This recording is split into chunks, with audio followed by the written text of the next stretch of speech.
Noticias a Guillermo Ayala, quien es director de Alerta Temprana en la Secretaría de Gestión Integral de Riesgos y Protección Civil de esta Ciudad de México. Guillermo, buenas noches, gracias por estos minutos para Mega Noticias. No, con mucho gusto, Andrés, estamos a la orden como siempre. Y pues sí, efectivamente, está lloviendo y lloviendo mucho. Y apenas hoy estábamos viendo esto que sucedió ahí en el anillo periférico, Guillermo, de esta estructura que pues terminó cayendo de este segundo nivel del periférico, consecuencia de la acumulación de agua. ¿Cuáles son los riesgos que ya sabemos, además de las inundaciones, qué otros riesgos estamos enfrentando en la ciudad?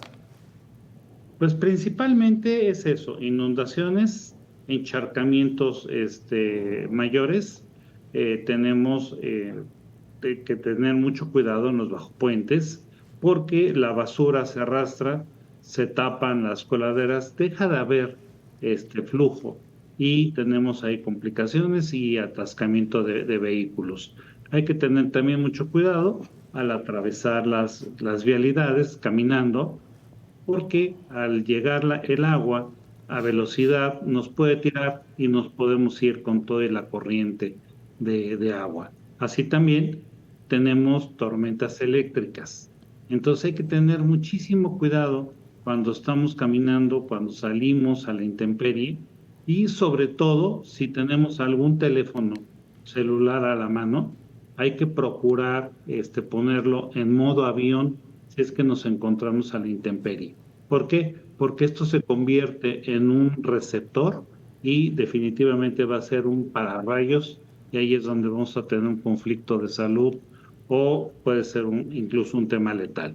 Entonces, son todo este tipo de cosas que ya apuntabas bien, Andrés, en cuanto al reblandecimiento del terreno, en cuanto a la saturación del agua, en cuanto a los deslaves, incluso en la saturación de construcciones que no tienen un mantenimiento adecuado, que no han sido impermeabilizados, que no han sido repellados adecuadamente, o bien que desde siempre no se les ha dado ningún mantenimiento. Entonces, esos son los principales riesgos a los que estamos expuestos. Entonces, hay que tener mucha precaución en estos días. Si vamos en bicicleta, hay que ponernos algo reflejante que nos ayude para que nos vean. Si vamos en motocicleta, también procurar minimizar el uso, usarlo lo menos posible, porque podemos tener un derrapón o bien podemos tener un percance por falta de visibilidad. Y como automovilistas también debemos de disminuir el riesgo, como encendiendo las luces, que las luces de los vehículos estén completas. Dos, que las gomas de los limpiaparabrisas estén en buen estado, que podamos estar viendo hacia dónde vamos, que no haya personas, que no haya ciclistas, que no haya grandes oquedades o agujeros en la calle, en la vía pública, y que podamos ir y llegar con bien a nuestro destino. Oye, mencionas cosas muy interesantes porque normalmente siempre queremos culpar a la autoridad ya que sobrevino la inundación o el deslave, cuando tenemos mucha tarea previa y sobre todo tenemos muchos meses para prever todo esto que nos dices, ¿no? O sea, revisar los frenos del auto, checar que nuestros documentos ya estén debidamente resguardados, no esperar a que alguien nos diga, hay una coladera destapada. Pues, tenemos semanas, meses previos a que empiece a llover para memorizar estas estructuras que vemos en nuestro andar cotidiano, anuncios espectaculares que puedan caer. ¿Qué es lo que falta como sociedad, Guillermo, para que podamos tener nuestros propios protocolos de protección antes de que empiece la temporada de lluvias?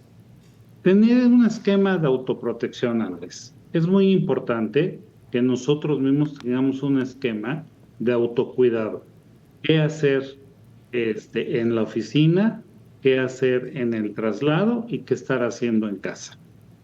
Como bien volvías a apuntar, el tema de los documentos a buen resguardo es sumamente importante.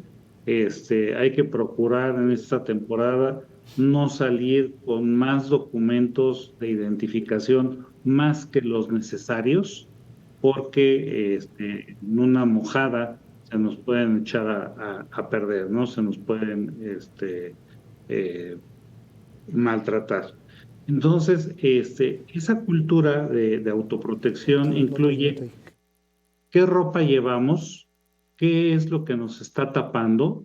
Necesitamos salir todos los días con una chamarra que tenga un gorro, que nos tape la cabeza y procurar también usar impermeables o usar chamarras y no usar paraguas, porque los paraguas también nos pueden provocar algún conflicto, sobre todo en el transporte colectivo.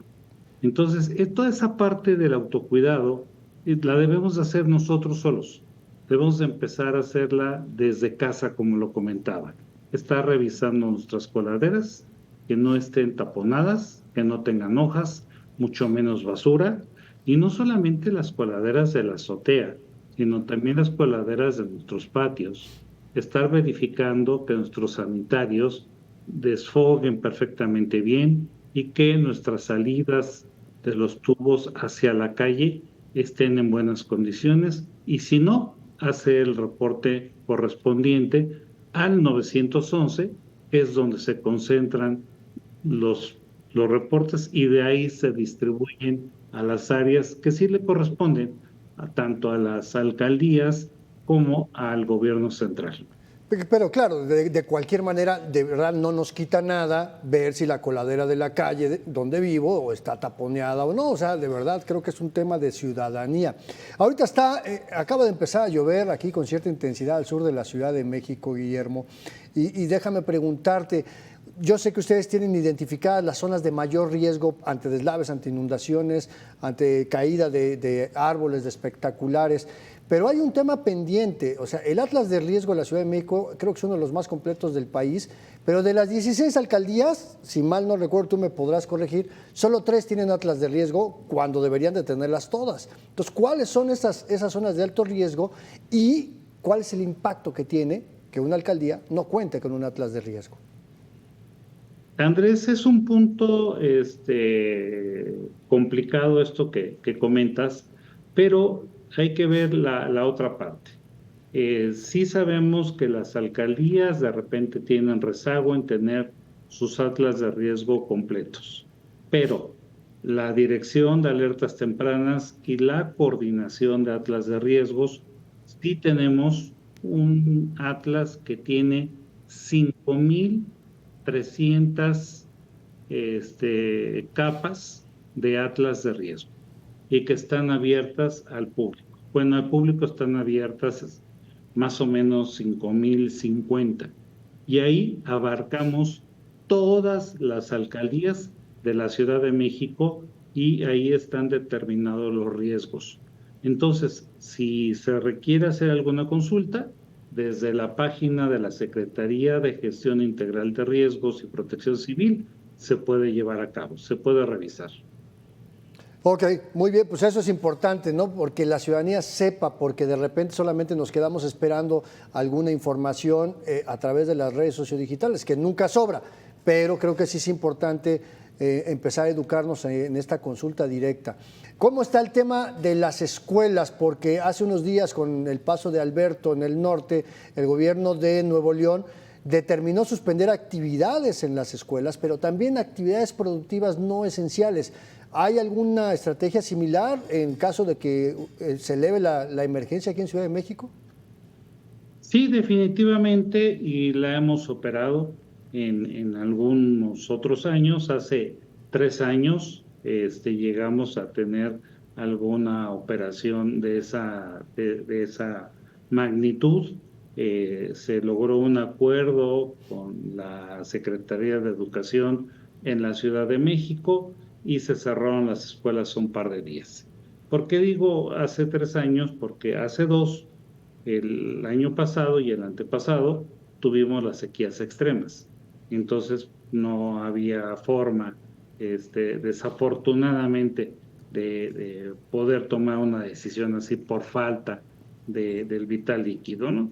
Pero sí tenemos una estrategia y sí tenemos la vinculación todos los días con las autoridades educativas para ponerlos en alerta tanto por altas temperaturas como por lluvias extremas fríos extremos también, y también por caída de ceniza volcánica. Entonces, tenemos ya una estructura, por eso se le llama Sistema de Alerta Temprana de la Ciudad de México. Un tema importante es las poblaciones callejeras, que normalmente no tienen dónde refugiarse, y lo mismo también la fauna callejera. ¿Qué estrategias están ustedes diseñando ahí, Guillermo? Ahí trabajamos de manera vinculada interinstitucionalmente con la Secretaría de Inclusión y Bienestar Social para prestarle atención a las personas que están en situación de calle. Y en cuanto a las personas, se les lleva a albergues, se les lleva a refugios, a estancias de día, a estancias de noche, donde hay comida caliente, hay comedores en la mañana, a mediodía, en la noche, hay regaderas, y ahí tenemos forma de estarlos protegiendo de las inclemencias del tiempo. También en el tema de animales de compañía, que en este caso ya pueden estar en situación de calle, también la Brigada Animal hace recorridos previo reporte de nuestros vecinos, que son nuestros principales aliados para hacerlo, y con eso vamos por el animal en cuestión, va a la brigada, lo recoge y los lleva a sus propios refugios para hacer una revisión integral y después ponerlos en adopción. Así, un ejemplo muy claro son las áreas que tiene dedicadas el sistema de transporte colectivo Metro, en donde por ahí llegan muchos animales de calle, y ahí se pueden estar haciendo adopciones. Claro, y es que no es poca cosa, pareciera que, o sea, no son solamente seres sintientes, pero también en situaciones de inundaciones, de situaciones de emergencia, pues cadáveres de animales que estén ahí flotando, pues son un riesgo también propio para el entorno. Déjame preguntarte finalmente y agradecerte estos minutos, Guillermo. Ya sabes que la televisión es tiempo y es ingrato. ¿Cómo se están preparando para la entrega a la próxima administración? Pues seguimos trabajando como siempre, todos los días, y estamos teniendo todo listo, todo preparado. En el caso del área de alertas tempranas, tenemos todos los protocolos, todo lo que es el listado de qué se hace, cuáles son los procedimientos, cuáles son los procesos, cómo es el manejo de los equipos, cómo es que se hacen las interconexiones, cómo es que se obtiene la información, cómo se va conjuntando para tenerla preparada y sea una transición en donde no se pierda un sistema tan importante como el que ya tiene hoy la Ciudad de México. Pues muy bien. Guillermo Ayala, director de Alerta Temprana de la Secretaría de Gestión Integral de Riesgos y Protección Civil de la Ciudad de México, muchas gracias por estas explicaciones. Por supuesto, te estaremos molestando siempre que sea necesario. Gracias. Andrés, con mucho gusto y que pasen muy buenas noches. Saludos a todo el auditorio y a todo el staff, por favor. Muchas gracias. Buenas noches.